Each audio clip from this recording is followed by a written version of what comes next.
Cristina and the Frog, written by Alma Florada.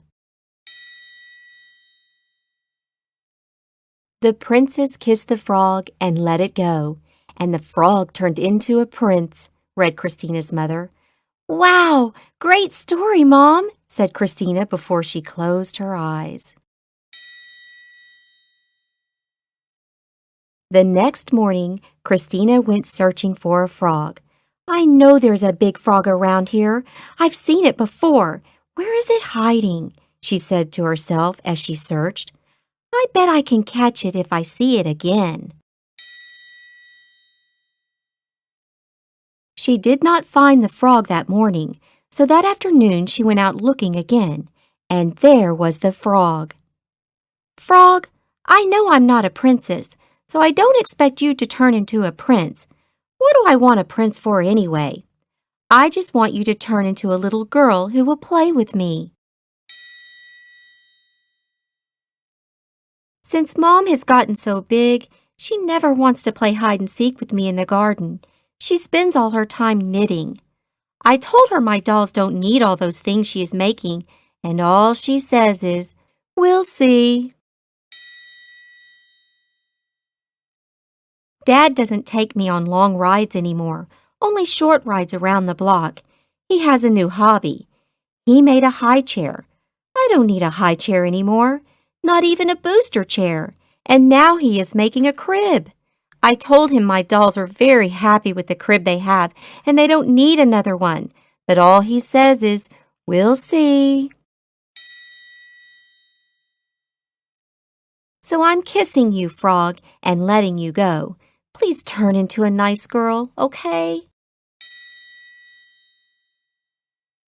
Frog, where are you? You don't need to hide to turn into a girl. Cristina! Hi, sweetheart! Come see what I have for you, said Grandma with a pleasant voice that promised the kind of surprises Cristina loved. Grandma! Cried Cristina, running to greet her. I have something to tell you. Cristina wanted to tell Grandma about the frog, but she never got a chance to do it. She was having so much fun playing with taffy, helping to bake chocolate chip cookies, and decorating a cake for Mommy. Then Cristina fell asleep at the table. The next day, Grandma announced, I have many errands to run. You will be my helper. First, they went to the post office to mail some letters. Then they went to the library to return Grandma's book and to borrow some books for Cristina. They visited a friend of Grandma's in a nursing home, and everyone there wanted to talk to Cristina and pet her hair as if she were taffy. Later, they met Grandma's friend Anna for a quick lunch in the park. While they chatted, Cristina got to pet Anna's dog Sam, and she even got to hold him in her lap. Then Grandma spoke with Dad on her cell phone and said it was time to go home and find a surprise. A surprise? Asked Cristina. So you knew about Frog, Grandma? But Grandma did not say anything.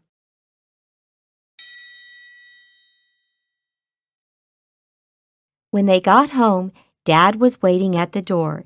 He lifted Cristina up, saying, What a surprise we have for you! And then he hurried inside with her.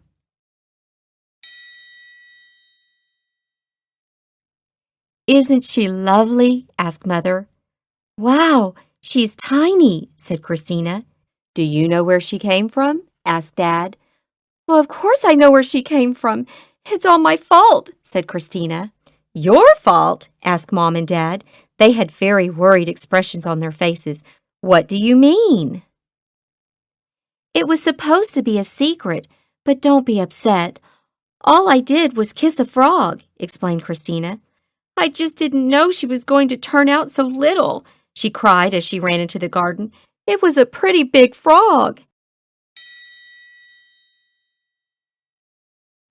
I need to find another frog, said Cristina, looking in every corner of the garden. And this time, I need to make sure that this frog understands that it needs to turn into a girl, not into a froggy thing like that. But no matter how hard she looked, she did not find another frog anywhere.